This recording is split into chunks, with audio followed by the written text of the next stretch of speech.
The coffee machine hissed behind me, steam curling against my cheek as I wiped down the marble counter for what felt like the 100th time that morning.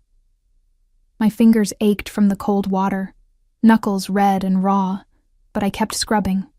The cafe was nearly empty, just 2 elderly women by the window and a businessman typing furiously on his laptop. Peak hour had passed, leaving behind the debris of rushed mornings. Crumpled napkins, lipstick-stained cups, spilled sugar that crunched under my worn sneakers. I tucked a strand of hair behind my ear, feeling the grease that came from standing too close to the espresso machine all day. My reflection in the steel backsplash showed exactly what I'd become. Invisible, just another girl in a stained apron, dark circles under her eyes, existing in the background of other people's important lives. The bell above the door chimed. I didn't look up immediately. Why would I? It was just another customer, another order, another few dollars closer to making rent. My manager, Rita, was in the back doing inventory, which meant I had to handle the front alone. I grabbed a clean cup, positioning myself at the register, rehearsing the same greeting I'd given 1,000 times. "Welcome to Rosewood Café. What can I—" The words died in my throat. He stood in the doorway, and the entire world seemed to tilt sideways. 7 years collapsed into nothing. 7 years of trying to forget, of building walls, of convincing myself that first love was just a foolish memory best left buried. Dante. My breath caught somewhere between my lungs and my lips. He looked different. Sharper, harder, like someone had taken the boy I'd known and carved away everything soft until only edges remained. His dark hair was shorter now, styled with precision rather than the messy curls I used to run my fingers through. The leather jacket he wore probably cost more than 3 months of my rent. But his eyes... God, his eyes were exactly the same. Deep brown, almost black, with that intensity that used to make me feel like I was the only person in the universe. Those eyes found mine across the cafe, and I watched something flicker in them, recognition, then something else I couldn't name. My hands trembled against the counter. The cup I'd been holding slipped from my fingers, clattering against the tile floor, but miraculously not breaking. The sound echoed through the quiet space, and heat flooded my cheeks. "Sorry, I bent down quickly to retrieve it, grateful for the excuse to hide my face, to catch my breath, to remember how to be a functional human being. When I straightened, he was closer. Much closer. He'd crossed half the cafe in the seconds I'd been crouched behind the counter, moving with a predatory grace that sent warning signals firing through my nervous system. He wasn't alone. 2 men flanked him at a respectful distance, both wearing dark suits that screamed money and menace. One of them had a scar running down his jaw. The other kept his hand near his waistband in a way that made my stomach clench. But I couldn't focus on them. All I could see was Dante, standing 3 feet away, studying me with an expression I couldn't decipher. Mia. My name and his voice after all these years felt like a physical touch. Deep, rough, with an edge of something dangerous underneath. "I thought it was you." The coffee machine hissed again, filling the silence I couldn't break. My mouth had gone completely dry. Up close, I could see more changes. A thin scar along his left cheekbone, the expensive watch on his wrist, the way he carried himself with absolute certainty. This wasn't the struggling artist who used to paint me in his tiny apartment. This was someone who owned rooms just by walking into them. Dante. His name felt strange on my tongue, like speaking a language I'd forgotten. What are you doing here? A ghost of a smile touched his lips, but it didn't reach his eyes. Getting coffee. What are you doing here? The question landed like an accusation, and I felt myself shrinking, hyper-aware of my stained apron, my chipped nail polish, the smell of old coffee grounds that probably clung to my clothes. "I work here." Something dark passed across his face.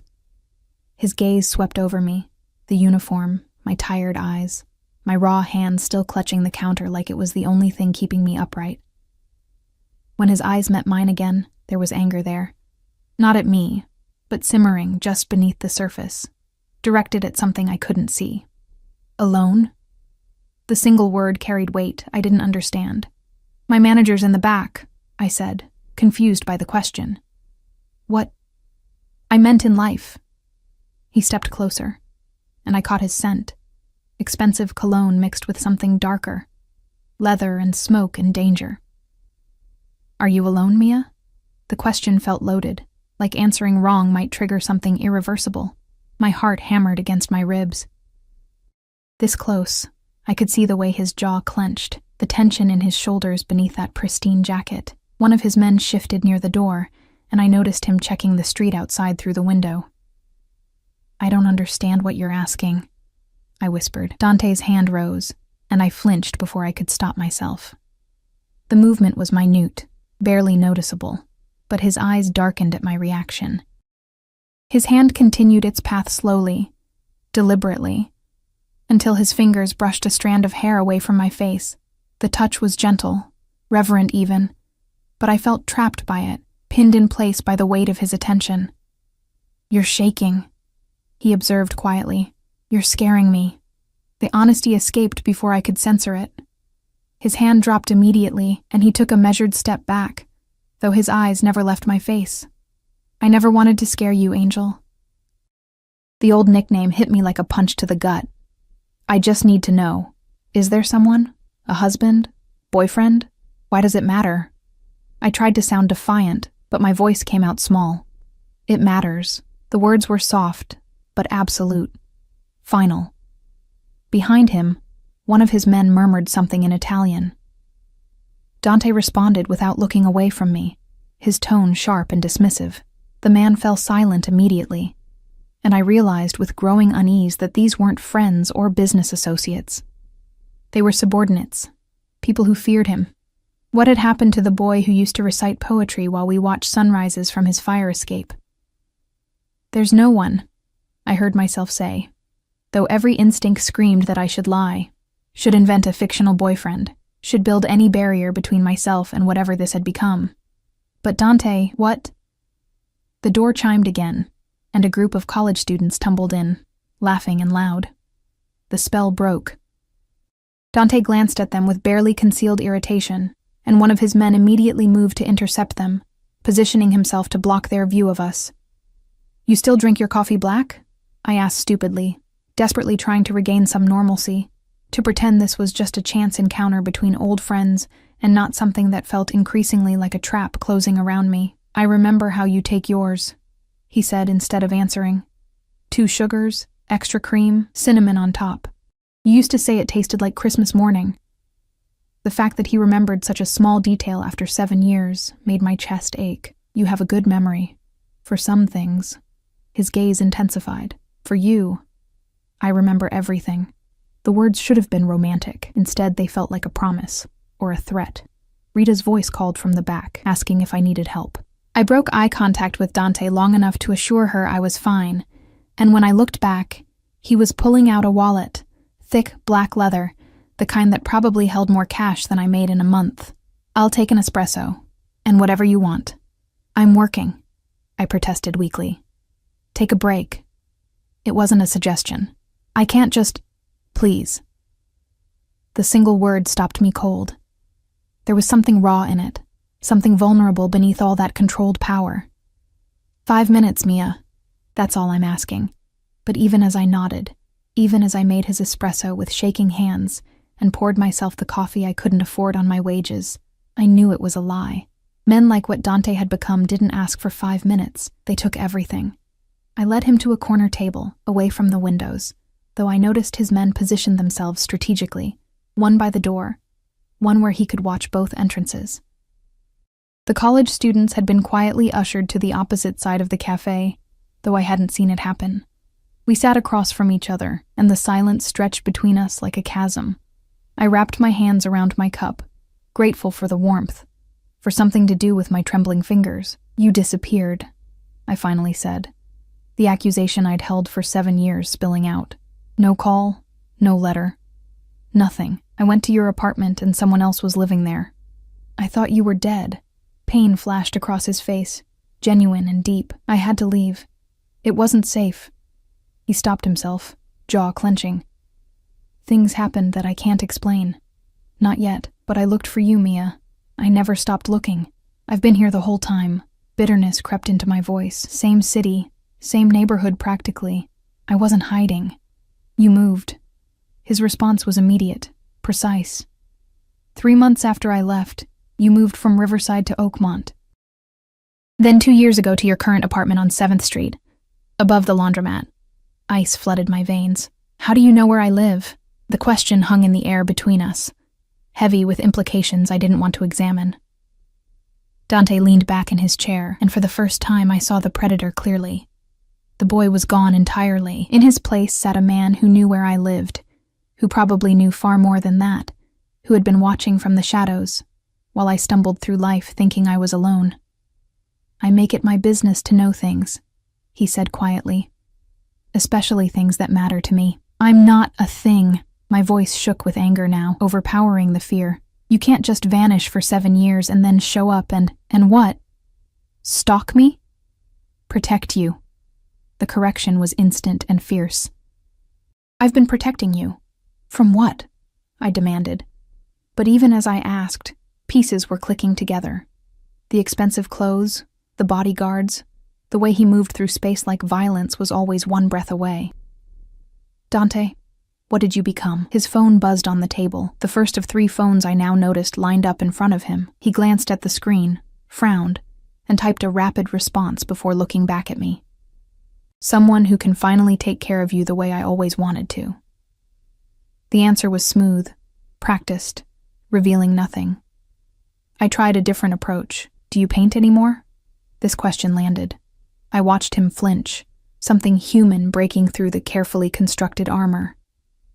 No, not in a long time. That's sad. I meant it. His art had been beautiful, raw, full of feeling. You were talented. I had to grow up.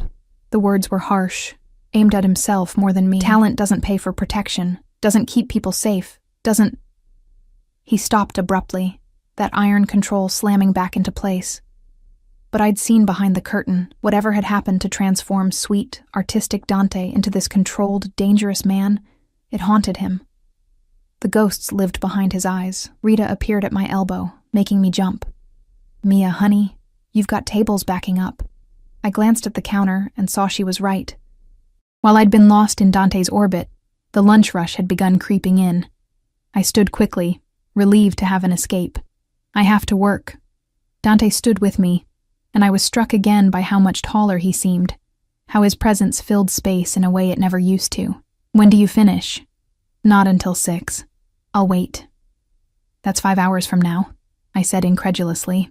I'll wait. Each word was deliberate, final. You can't just sit here for 5 hours. I'll handle Rita. He pulled out his wallet again, extracting several large bills and setting them on the table, for the table rental and any inconvenience. I looked at the money, easily $200, and felt sick. Dante, no, this is crazy. You can't. His hand closed over mine, warm and strong, and I froze. The touch sent electricity racing up my arm, treacherous muscle memory awakening after years of dormancy. His thumb stroked across my knuckles, gentle and possessive all at once. Go work, Angel. I'll be right here when you're done. We have 7 years to catch up on. His eyes held mine, intense and unwavering, and this time, I'm not disappearing. Neither are you. It sounded like a vow. It felt like a cage door closing. I pulled my hand away and fled back to the counter, my heart racing, his eyes burning into my back.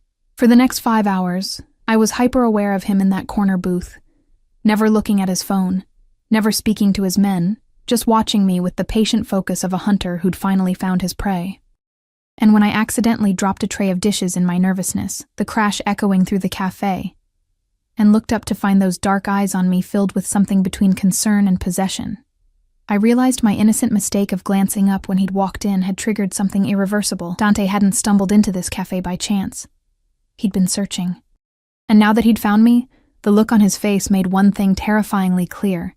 He had no intention of ever letting me disappear again. The last customer finally left at 6:15, and I untied my apron with fingers that wouldn't stop trembling. Rita had been shooting me curious glances all afternoon, her eyes darting between me and the corner booth where Dante sat like a dark king holding court. He hadn't moved except to accept coffee refills I brought with shaking hands, and to make occasional phone calls in Italian that sounded like commands. His men had rotated shifts, the scarred one leaving around 2, replaced by someone younger with cold eyes and a permanent scowl. They never sat, never relaxed, just stood guard like Dante was royalty requiring constant protection. From what? From who? The questions circled my mind endlessly as I wiped down tables, served customers, pretended everything was normal, while my entire world tilted on its axis. "That your boyfriend?" Rita asked, as I counted out my register, her voice pitched low enough that only I could hear. "No, just someone I used to know. Someone you used to know doesn't look at you like that, honey." She patted my shoulder, her voice gentle. "Be careful. That man looks like trouble wrapped in expensive packaging." She had no idea how right she was. I finished my closing duties, dragging them out as long as possible. But eventually there was nothing left to clean, no excuse to delay the inevitable. Dante remained in his booth, watching me with that unnerving patience. While his guard stood sentinel by the door, Rita locked up the back and gave me one last concerned look before leaving through the rear entrance. The cafe fell quiet, except for the hum of the refrigerator and my own thundering heartbeat. "Ready?" Dante stood, buttoning his jacket with practiced ease. For what, exactly? I stayed behind the counter, using it as a barrier between us. "Dinner. Conversation." He moved toward me slowly, deliberately. "Answers to all those questions I can see running through your mind. I'm not hungry." A lie. I'd skipped lunch, unable to eat with my stomach in knots. Mia. He stopped on the other side of the counter, close enough that I could smell his cologne again. "Don't make this difficult." "I'm not making anything difficult. I'm just saying no." I forced steel into my voice. "You can't just show up after 7 years and expect me to drop everything because you want dinner." Something dangerous flashed in his eyes. "Can't?" The single word carried enough threat to make me step back involuntarily. His guard moved closer to the counter, hand shifting toward his waistband, and I realized with cold clarity that these men would do whatever Dante ordered. Whatever he wanted, he got. But then Dante held up a hand, stopping his guard mid-motion. He took a breath, and when he spoke again, his voice had softened. "You're right. I'm sorry." The apology sounded rusty, like he wasn't used to giving them. I'm not good at asking anymore. I'm used to telling." "I noticed," I said quietly. "Have dinner with me, please." He tried again, and I could see the effort it took him to make it a request rather than a command. "One meal, Mia. If you want to walk away after that, I won't stop you." Another lie. I could see it in his eyes, in the set of his shoulders, in the possessive way he looked at me like I was something precious he'd lost and found again. Men like Dante, whatever he'd become, didn't let go of things they wanted. But I also saw something else. Beneath the danger, beneath the control, there was a desperation I recognized. The same desperation I'd felt 7 years ago when I'd searched every hospital, every morgue, every corner of this city trying to find him. "One meal," I agreed, and watched relief flood his features. "But somewhere public, and you answer my questions honestly." "Deal." He extended his hand across the counter.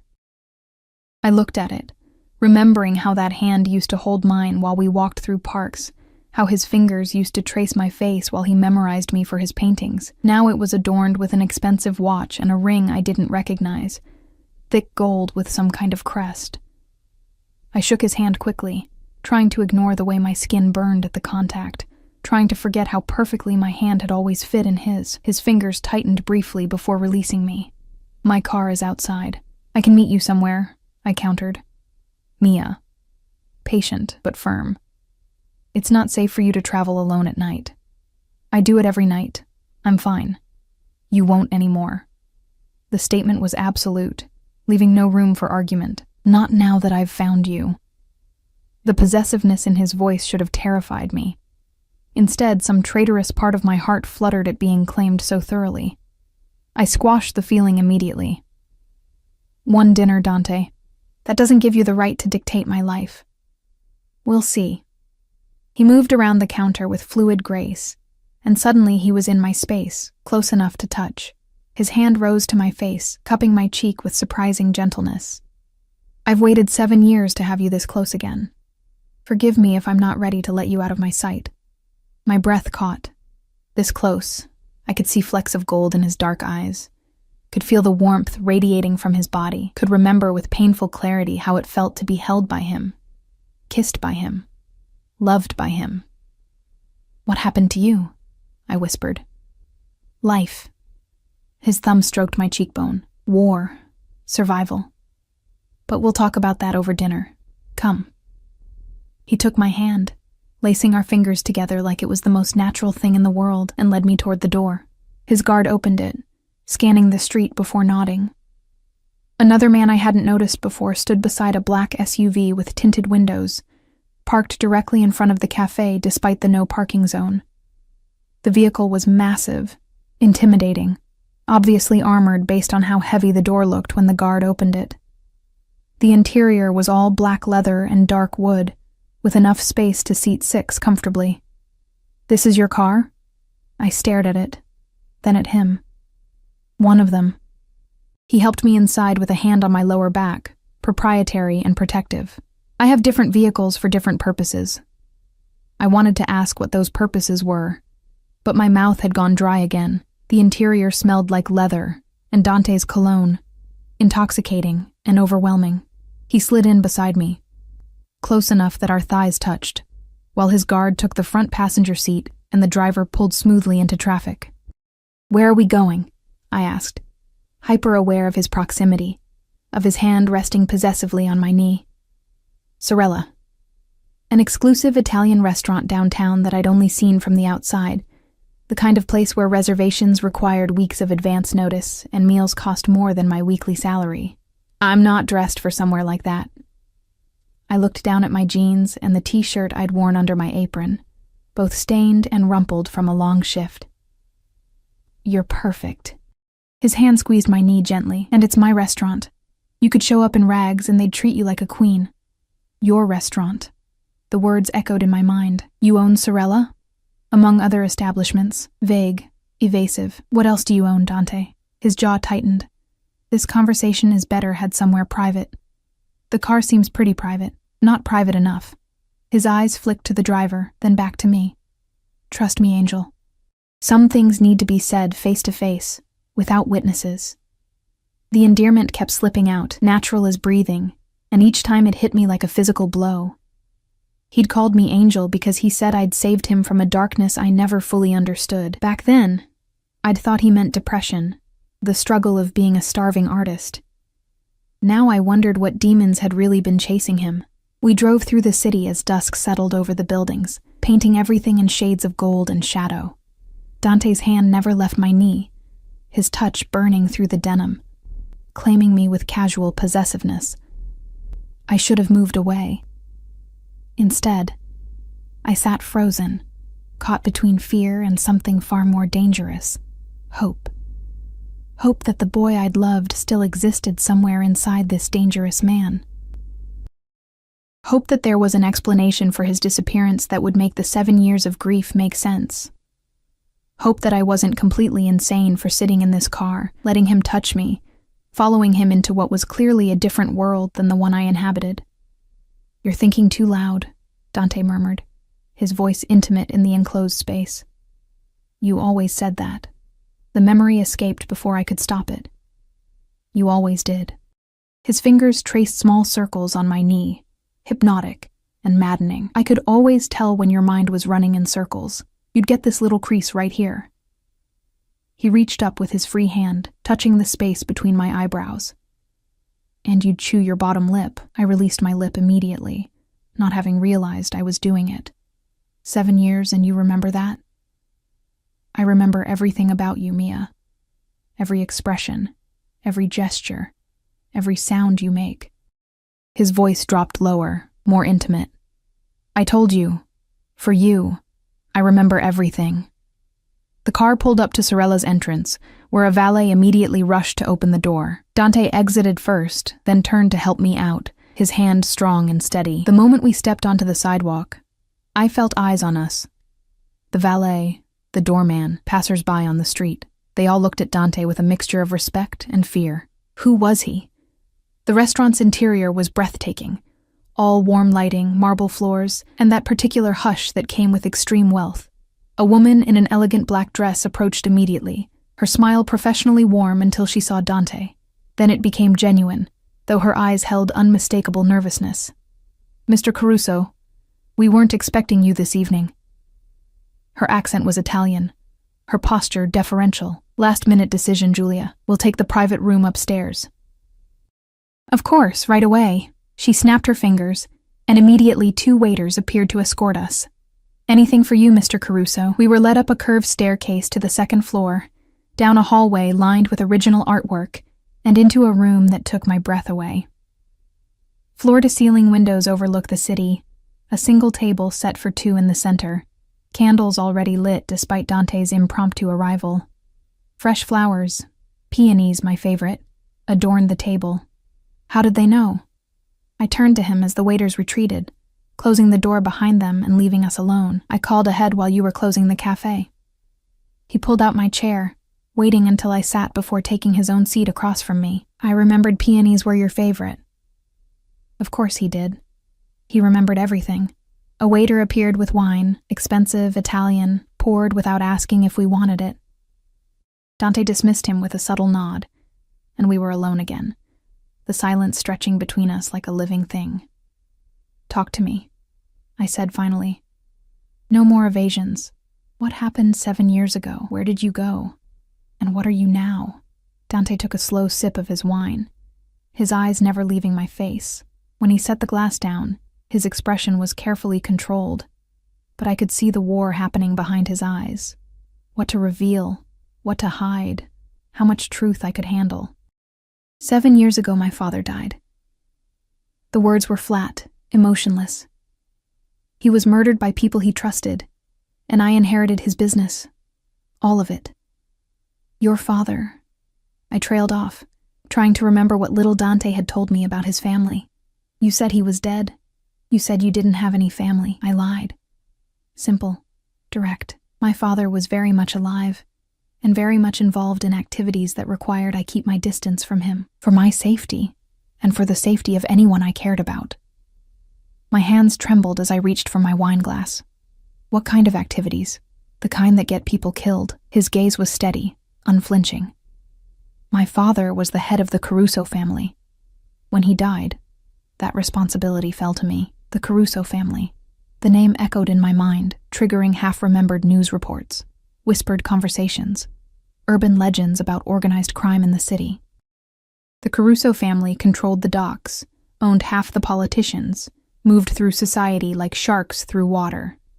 "You're in the Mafia," the words came out as a whisper. "I am the Mafia." The correction was gentle but absolute. "In this city, nothing happens without my permission. I control the ports, the unions, the flow of goods, legal and otherwise.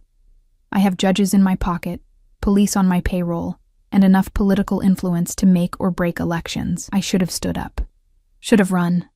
Should have called the police, though according to him they worked for him anyway. Instead, I sat frozen, staring at the man I'd once loved, trying to reconcile the artist who'd painted me in sunrise colors with the criminal who'd just confessed to running an empire built on violence and corruption. "Say something," Dante said quietly, and for the first time since he'd walked into the cafe, he looked uncertain. "I don't know what to say." My voice came out small, scared. "You're a criminal." "Yes." No denial, no justification. "You hurt people. When necessary." His jaw clenched. "I protect my family, my territory, my interests. Sometimes that requires violence. I won't lie to you about that. And you want me to just, what, accept this? Have dinner and pretend you didn't just tell me you're a mobster? I want you to understand." He leaned forward, intensity radiating from him. "I left to protect you, Mia. When my father died, there was a war. 5 families fighting for control, all of them willing to use any weakness against me. If they'd known about you, if they'd discovered what you meant to me, they would have taken you, hurt you, used you to get to me. So you just disappeared? For 7 years?" Anger finally broke through my shock. "You couldn't send a letter? Make a phone call?" Every contact was a risk. Every connection was a potential weapon they could use. His hand reached across the table, but I pulled mine back. Pain flashed across his face. By the time I'd consolidated power, by the time it was safe, you'd moved, changed jobs. I spent 2 years tracking you down, Mia. 2 years of searching while you slipped through my fingers like smoke. I wasn't hiding. You weren't easy to find either. His voice held frustration, old and deep. You stopped using social media, paid for everything in cash, moved 3 times in 5 years. It was like you were a ghost, because I'd been trying to forget him, trying to erase every trace of the girl who'd loved Dante Caruso and lost him. I'd dismantled my digital life, my connections, everything that reminded me of who I used to be. I was trying to move on, I said quietly. Did you? The question was sharp, demanding. Did you move on, Mia? Did you find someone else? Fall in love? Build a life without me? That's not fair. Nothing about this is fair. He stood abruptly, moving around the table with predatory grace. Before I could react, he was crouching beside my chair, his hands gripping the armrests, caging me in. I've spent 7 years clawing my way to the top of a world I never wanted, building an empire on blood and fear, all so I could be strong enough to protect you, to find you, to keep you safe from the monsters I deal with every single day. His face was inches from mine, his breath warm against my skin, his eyes blazing with emotions I couldn't name. You want fair? His voice dropped to a whisper. Fair would have been dying in that alley with my father, taking a bullet meant for him. Fair would have been you finding someone kind and safe and normal, someone who could give you the life you deserve. But I'm not fair, Angel. I'm selfish and possessive, and I've committed sins that would make you sick if you knew the details. His hand rose to cut my face, and I was trapped between wanting to lean into the touch and wanting to run. But I'm also yours. I've always been yours. And now that I've found you again, now that I know you're alone and unprotected in this city full of people who would hurt you just to get to me, there's no force on earth that could make me walk away. You're scaring me again, I whispered. Good. His thumb traced my lower lip and I shivered. You should be scared, because I'm not the boy you knew, Mia. That boy died the same night my father did. What's left is something darker, something dangerous. But it's still yours if you'll have it. The confession hung between us, raw and honest, and terrifying in its intensity. This was a man confessing love like a disease, like a curse, like something he couldn't control even if he wanted to. And God help me. Some broken part of my heart responded to it. I don't know if I can do this, I admitted. Then don't decide tonight. He pressed his forehead against mine, his eyes closing briefly. Just stay. Have dinner with me. Let me prove I'm still worthy of your time, even if I'm no longer worthy of your love. A knock at the door interrupted us. Dante pulled back immediately, his expression shifting from vulnerable to controlled in a heartbeat. Enter. Waiters appeared with the first course, and Dante returned to his seat, the moment of raw honesty locked away behind his carefully constructed walls. But I'd seen behind them now. I'd glimpsed the boy I'd loved, still living somewhere inside the monster he'd become. And that glimpse terrified me more than anything else, because it meant I might not be strong enough to walk away. Dinner passed in a haze of exquisite food I barely tasted, and conversation that felt like dancing through a minefield. Dante asked about my life, careful questions about my jobs, my apartment, whether I was happy. I answered in fragments, hyper-aware that anything I revealed felt like handing him ammunition. But he already knew so much. The addresses, the job changes, probably more than he was admitting. The knowledge should have felt invasive, violating. Instead, it felt like being seen for the first time in 7 years. You're not eating, he observed, his fork pausing halfway to his mouth. I looked down at my plate, some kind of pasta and truffle sauce that probably cost more than my daily wages, and realized I'd only managed a few bites. I'm still processing. That I'm a criminal? No judgment in his voice, just curiosity. That you're here, that you're real. I set down my fork, meeting his eyes. For 7 years you were a ghost. A memory I'd started to think I'd imagined. And now you're sitting across from me telling me you run the city's underworld like it's a normal career path. A ghost of a smile touched his lips. It's not a career path I chose willingly. But you chose to stay. Did I? The smile faded.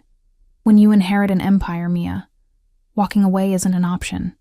There are hundreds of people who depend on me. Families whose livelihoods come from businesses I control. And there are enemies who would see any weakness as an opportunity to take everything. So you're trapped. I said it gently, understanding dawning. We're all trapped by something. His gaze held mine. I'm trapped by duty and blood. You're trapped by whatever keeps you working yourself to exhaustion in a cafe, living in an apartment that barely qualifies as safe, struggling when you shouldn't have to struggle. Heat flushed my cheeks. I'm doing fine. You're surviving. That's not the same as living. He leaned back, wineglass in hand. When was the last time you bought yourself something frivolous? When did you last take a vacation? Sleep past dawn? Not everyone has Mafia money to throw around. I shot back, defensive. No, but you could. The words hung between us, weighted with implication. I laughed, but it came out bitter. What? You're offering to be my sugar daddy now? 7 years of silence and suddenly you want to fund my lifestyle? I want to take care of you. His voice was steady, serious. The way I should have been doing all along. You shouldn't be working double shifts, Mia. You shouldn't have dark circles under your eyes from exhaustion, or hands raw from scrubbing dishes or this. He reached across the table, his fingers brushing my wrist where my sleeve had ridden up, revealing a burn scar from the espresso machine. This should never have happened. I pulled my hand back. Accidents happen. It's part of working in a cafe. Not anymore. The finality in his tone made my stomach clench. Dante. I'm not asking, Angel. Soft words, iron underneath. Tomorrow you're done at that cafe. I'll handle Rita, compensate her for the short notice. You'll... Absolutely not. I stood abruptly, my chair scraping against the floor. You don't get to waltz back into my life and start making decisions for me. I need that job. I have rent, bills, a life that exists whether you approve of it or not. He stood too, moving around the table with that predatory grace. You need that job because you have no other options. I'm offering you options. No, you're offering me a cage. I backed up, but there was nowhere to go. A gilded one maybe, but still a cage. You want to pay my bills, control my choices, keep me tucked away somewhere safe while you do whatever violent things you do. Would that be so terrible? He kept advancing, and I kept retreating until my back hit the window. Being protected? Cared for? Having someone who thinks about your safety, your comfort, your happiness? At what cost? I demanded. My independence? My self-respect? Becoming some mobster's kept woman? Pain flashed across his face, quick and sharp. You're not just some woman. You're everything. The confession stole my breath. He was close now. Close enough that I could feel the heat radiating from him. Could see the rapid pulse at his throat that betrayed his controlled exterior. I don't know how to do this, I whispered. I don't know how to be near you without remembering everything we were, and I don't know how to look at you now and not see a stranger. Then let me show you. His hand rose slowly, giving me time to pull away. When I didn't, he cupped my face with heartbreaking gentleness. Let me prove that underneath the suits and the violence and the empire, I'm still the man who loved you, who loves you still. Love isn't control, Dante. No. His thumb traced my cheekbone. But sometimes protection looks like it. My world is dangerous, Mia. The people I deal with, the enemies I've made, they wouldn't hesitate to use you against me. They'd hurt you in ways that would destroy us both, just to prove they could. And maybe we shouldn't do this. The words hurt coming out, but I forced them anyway. Maybe the smart thing is to walk away, let you go back to your world and me to mine. His jaw clenched, and for a moment I saw something feral flash in his eyes. I can't do that. You mean you won't? Same thing. His other hand came up, framing my face between his palms.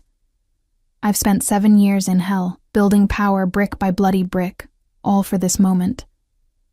For the chance to keep you safe, to give you everything you deserve. You think I can just walk away now? You think I have that kind of strength? You're the head of a crime family. You have all the strength in the world. Not when it comes to you. The admission was raw, vulnerable. Never when it comes to you.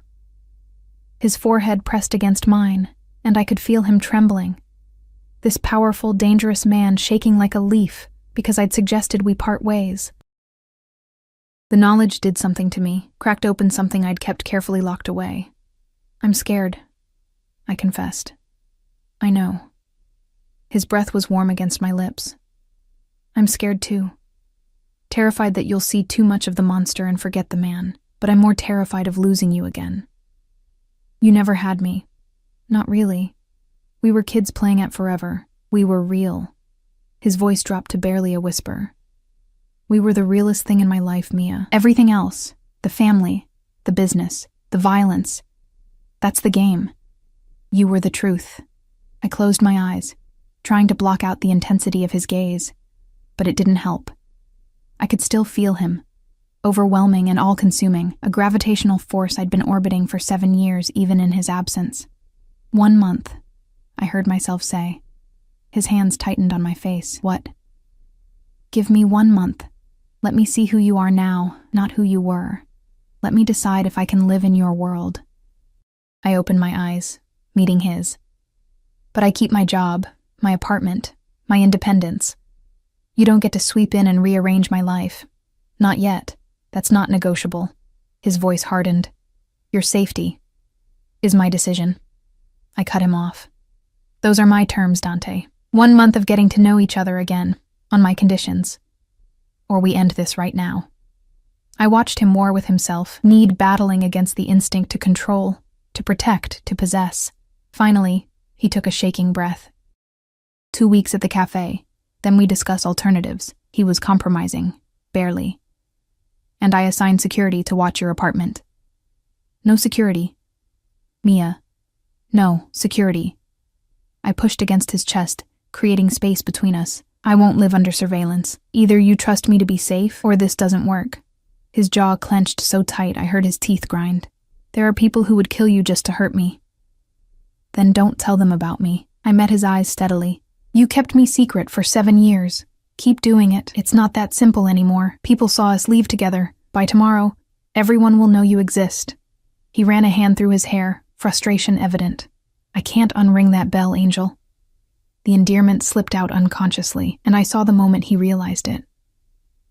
His eyes softened, and he looked suddenly younger, more like the boy I'd known. Please, he said quietly. Let me keep you safe. It's the only thing I'm asking. It's not, though. You're asking me to give up my entire life, to trust you completely when I barely know you anymore. I shook my head. I need time, Dante. Time to process this, to figure out if what we had can survive what you've become. He stared at me for a long moment, and I watched him struggle with the urge to simply override my objections, to take what he wanted and deal with the consequences later. But then something shifted in his expression. Okay. The word sounded like it cost him. 1 month. But you call me every night before bed, so I know you're safe. And if anything feels wrong, you contact me immediately. It was still controlling, still possessive, but it was also a compromise, from a man who clearly wasn't used to compromising. Deal. I extended my hand, formal and slightly ridiculous given the intimacy of moments before. He looked at my hand, then back at my face, and smiled. A real smile that transformed his features, making him look almost like the boy I'd loved. Then he took my hand and pulled me against him instead, his arms wrapping around me in an embrace that felt like coming home and stepping into danger all at once. I missed you, he murmured into my hair, every single day. I let myself lean into him just for a moment, breathing in his scent and remembering how safe I used to feel in his arms. But safety was an illusion now. This man was a storm, and I was choosing to stand in the center of it. When we finally pulled apart, his eyes were dark with want, his control visibly fraying. Let me take you home. The drive back was quieter, tension humming between us like a live wire. His hand found mine in the darkness of the car, fingers lacing together, and I didn't pull away. When we pulled up outside my building, the shabby walk-up above the laundromat, I felt him tense.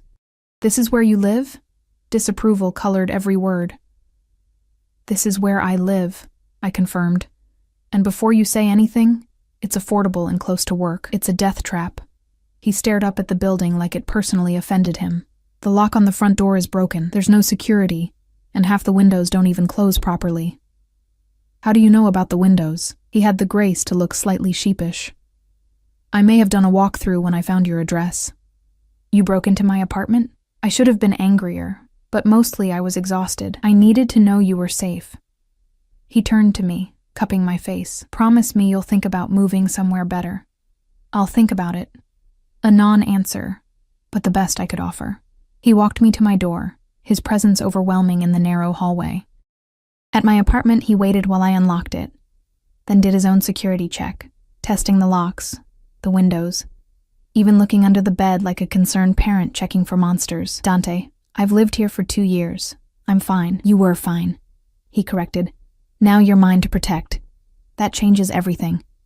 Before I could argue, he pulled me close and kissed my forehead, a gesture so tender it made my chest ache. "Lock the door behind me.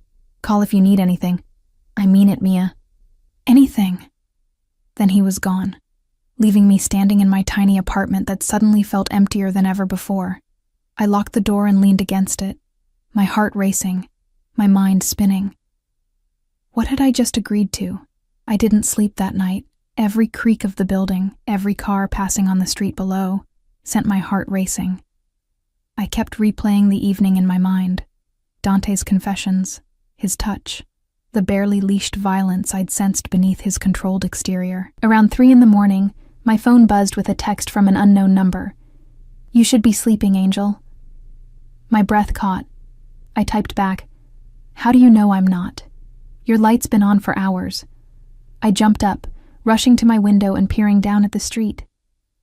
A black SUV sat across from my building, engine idling, windows too dark to see inside. As I watched, the rear window rolled down just enough for me to see Dante's face in the shadows. He'd been watching me all night. I should have felt violated. Instead, some traitorous part of me felt safer knowing he was there. I grabbed my phone again. "Go home." "I'm fine. I am home.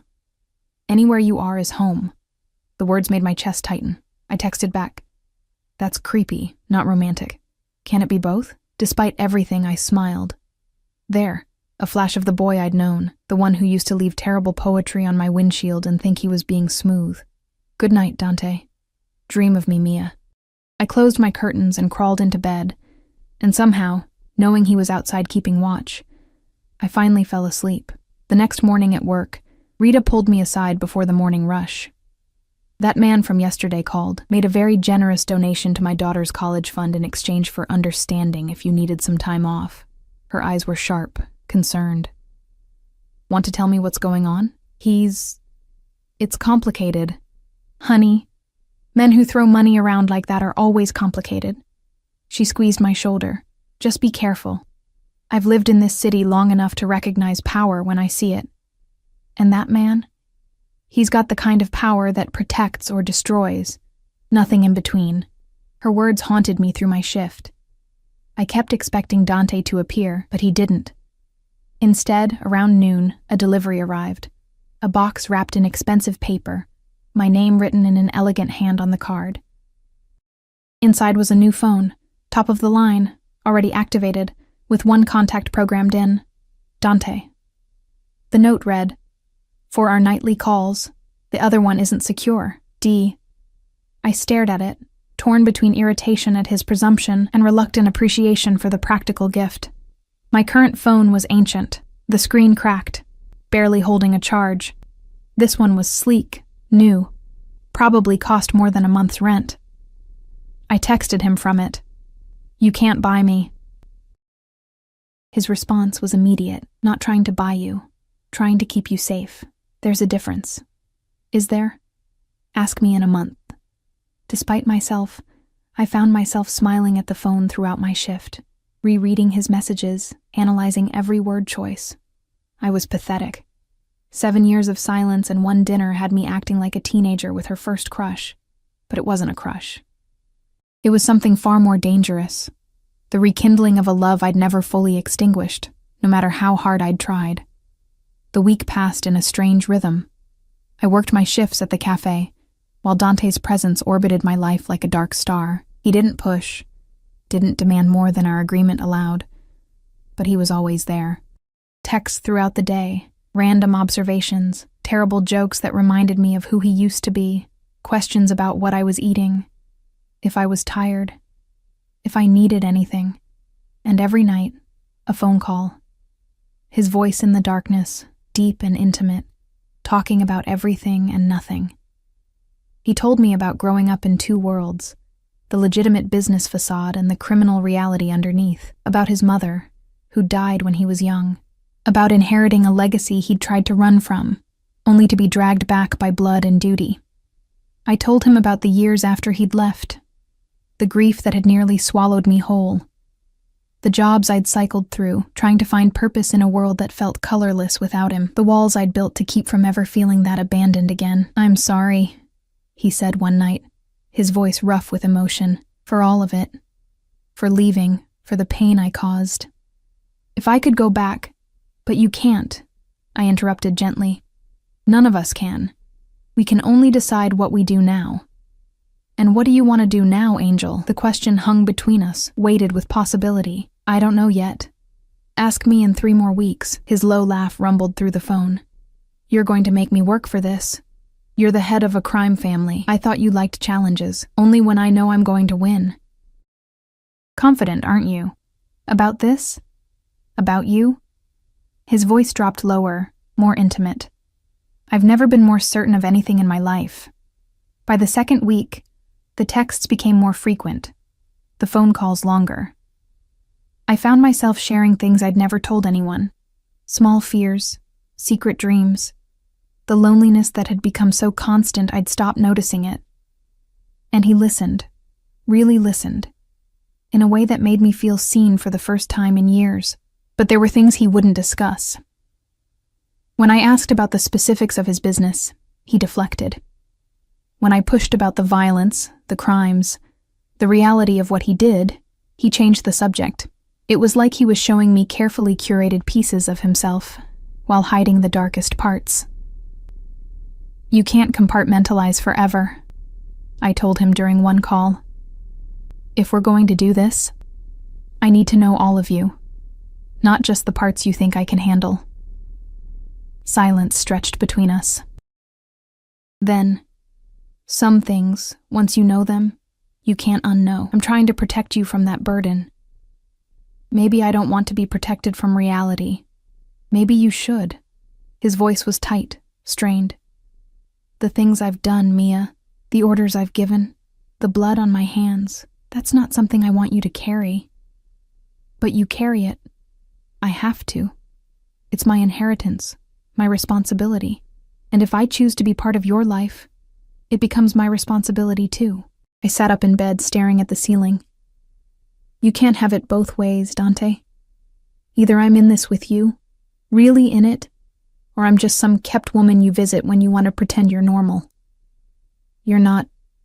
He stopped, taking a breath. "You're right. You deserve honesty.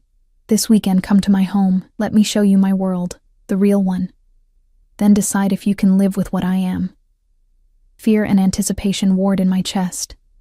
"Okay. I'll send a car Saturday morning. Pack an overnight bag. Dante?" "Separate rooms," he assured me. "Unless you decide otherwise, I'm not going to push you into anything you're not ready for."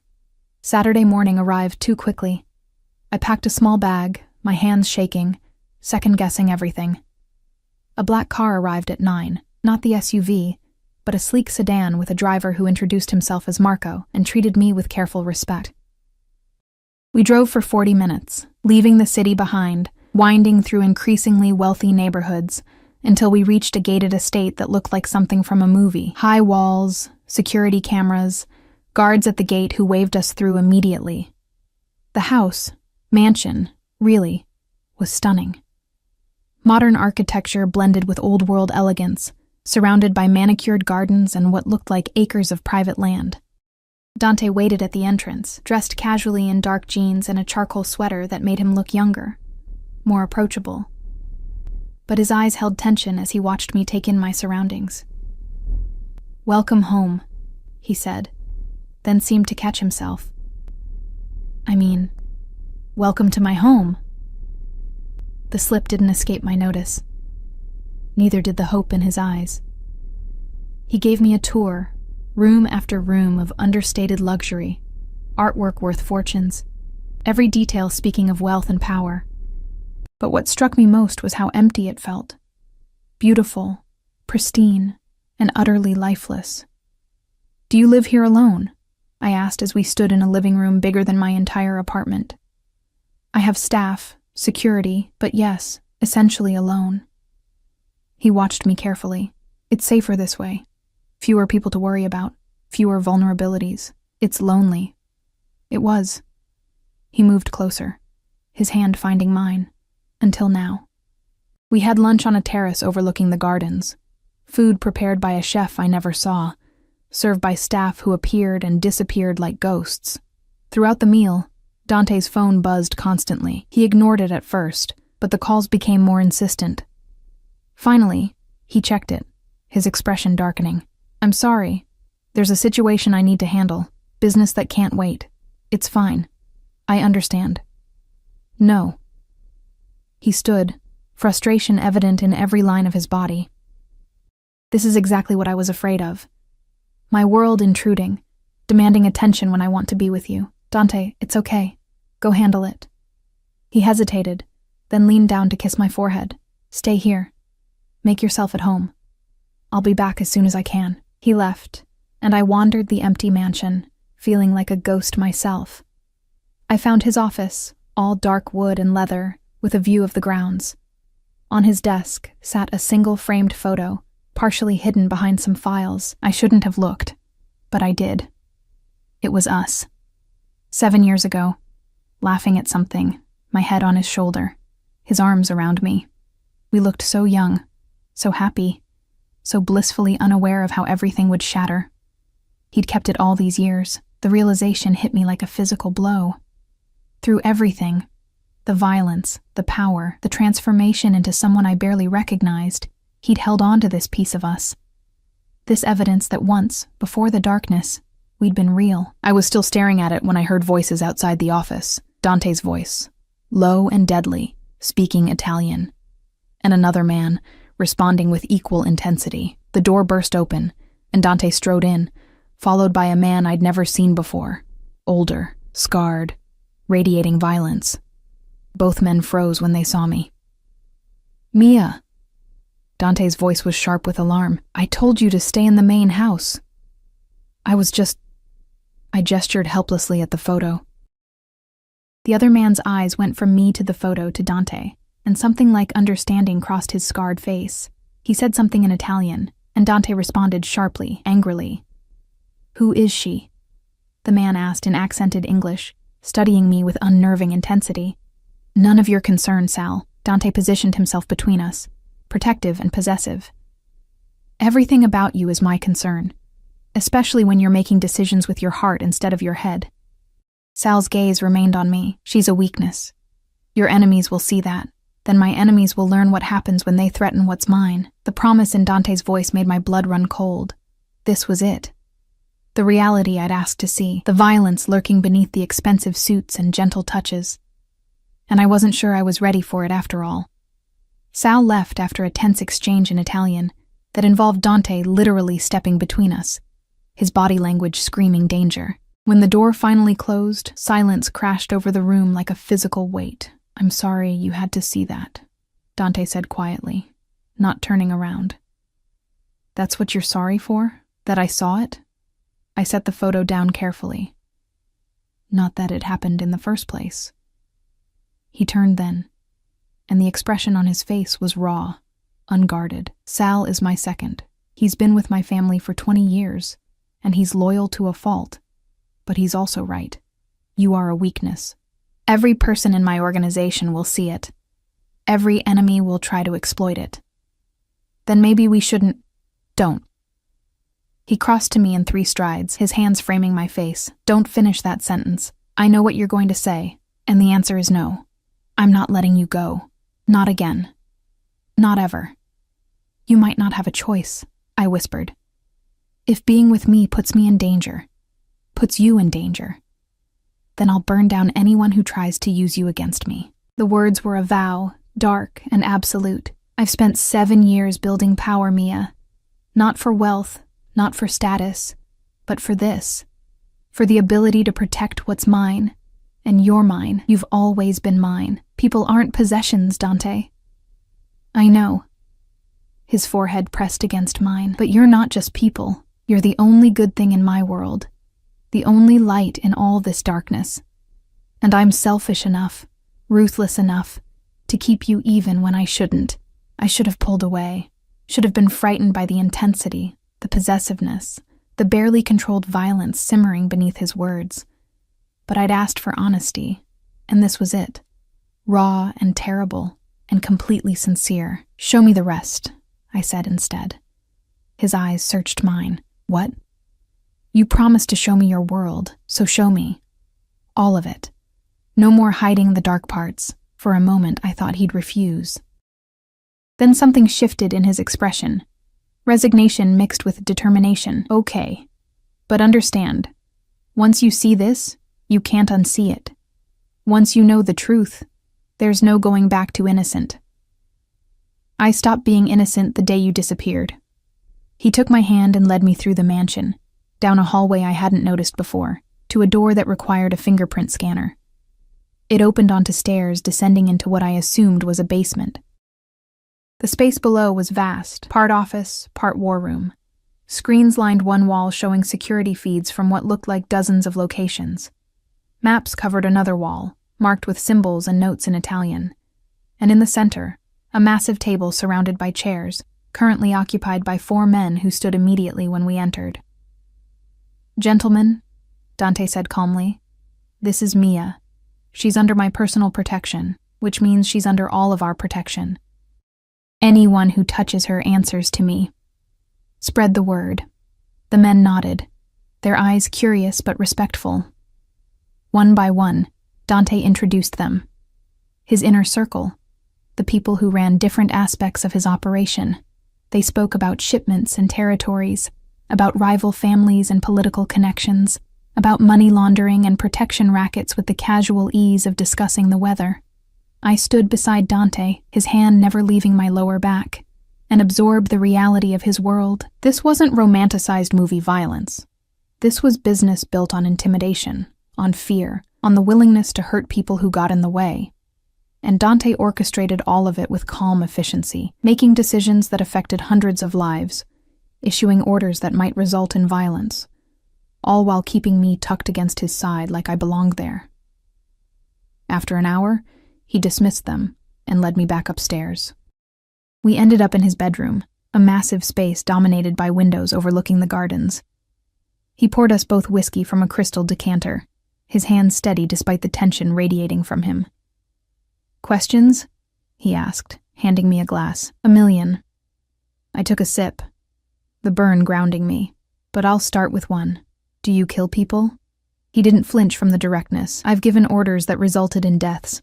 I've defended myself and my people with lethal force when necessary, but I don't kill indiscriminately, and I don't tolerate unnecessary violence from my people. That's a politician's answer. It's the truth. He met my eyes steadily. I'm not going to pretty it up for you, Mia.